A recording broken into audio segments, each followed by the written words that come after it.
आज हम पढ़ेंगे टॉपिक जिम्नोस्पर्म। जिम्नोस्पर्म में क्या होता है इसके बारे में पढ़ेंगे। एक्चुअली क्या होता है, जिम्नोस्पर्म जो प्लांट्स होते हैं यही प्लांट वे हैं जो कि फ्रूट और सीड दोनों जो है डेवलप करते हैं।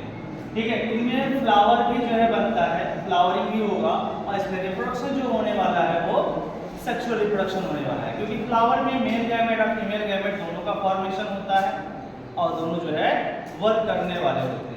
तो कह रहा है seed that develop post fertilization against कव। कह रहे हैं जो सीड डेवलप होगा वो कब होगा, ये पोस्ट फर्टिलाइजेशन के बाद जो सीड डेवलप होने वाली प्रक्रिया होती है। They include medium size tree tall tree and shrub. कह रहे हैं ये सभी में होते हैं। कह रहे हैं जो मीडियम साइज के हैं उनमें भी और सबसे बड़े वाले पौधे में भी होता है और कुछ झाड़ियों में भी एक प्रक्रिया होती है। ठीक है, फिर आगे चलते हैं। They gymnosperm sequoia is the tallest tree. कह रहे हैं कि जिम्नोस्पर्मिक ट्री जो है अगर बात की जाए तो सिकोया इसमें जो है सबसे ज्यादा महत्वपूर्ण है, इसमें बताया गया है, जिसमें जो है क्या होता है पोस्ट फर्टिलाइजेशन के बाद ही सीड का जो है फॉर्मेशन होता है। The root are generally tapped। इसमें जो रूट पाए जाते हैं वो कौन से रूट होते हैं, टैप रूट होते हैं। फिर कह रहे हैं रूट इन सम जेनेरा है fungal association in the form of mycorrhiza, जैसे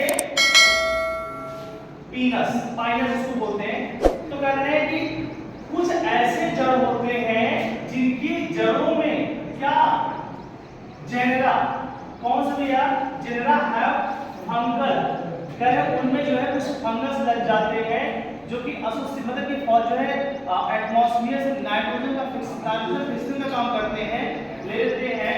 और उसमें सबसे बढ़िया एग्जांपल है हमारा पाइनस का। और कौन से जीवाणु के द्वारा होता है, कह रहे हैं माइक्रोराइजा जो जीवाणु होता है इसके द्वारा जो है यह वर्क होता है। तो बड़े पौधों में पाइनस है उसके लिए पाया जाता है। कहें दे बियर्ड इन माइक्रोस्पोरेंजियम। इनके पास क्या होता है, बियर्ड रखते हैं अपने पास जो है माइक्रोस्पोरेंजियम को। द मेल और female cones may be borne on the same plant. कह रहे हैं कि ये जो सेम प्लांट है एक ही पौधे पर मेल और फीमेल दोनों चीजें जो है प्रेजेंट होती है, जो दोनों गैमेट प्रेजेंट होते हैं, दोनों पार्ट प्रेजेंट होते हैं, एक ही फूल में उपस्थित होते हैं। आफ्टर फर्टिलाइजेशन, यानी फर्टिलाइजेशन के बाद जाइगोट डेवलप होता है। क्या डेवलप होगा, जाइगोट डेवलप होगा इनटू एन एम्ब्रियो। फिर इसके बाद एम्ब्रियो में कन्वर्ट हो जाएगा and the ovules convert to seed, और सीड ओव्यूल किसमें कन्वर्ट हो जाएगा, सीड में कन्वर्ट हो जाता है। अब इधर देखते हैं ये हमारे पास क्या होता है, फ्लावर का ओव्यूल्स है, करेंगे न्यूक्लियस सेल होता है। ठीक है, इसको हम कहते हैं मेगास्पोरेंजियम बोलते हैं।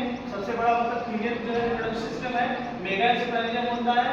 और ये बाहरी वाला जो आवरण है ये वाला हिस्सा, इसे हम कह देते हैं इंटेलमेंट्स। क्या कहते हैं हम, इंटेलमेंट्स कहते हैं। ठीक है, और जो ये एंट्री है इसको कहते हैं माइक्रोपाइल। क्या कहते हैं, माइक्रोपाइल कहते हैं। कर रहे हैं इसके ऊपर का हिस्सा, जब इसके ऊपर के हिस्से की बात करेंगे तो स्टाइल कहलाएगा, और इसके नीचे के हिस्से को हम क्या कहते हैं, ओवरी कहते हैं। जहां से ये ओव्यूल से जुड़ा रहेगा उसे हम फंडस कर देंगे और इसकी दीवार को हम कह देंगे ओवरी वॉल। ठीक है, जब फर्टिलाइजेशन होगा तो फर्टिलाइजेशन के बाद ये प्रक्रिया क्या होगी, सीड में कन्वर्ट होगा और सीड से फ्रूट का फॉर्मेशन होगा। ओके।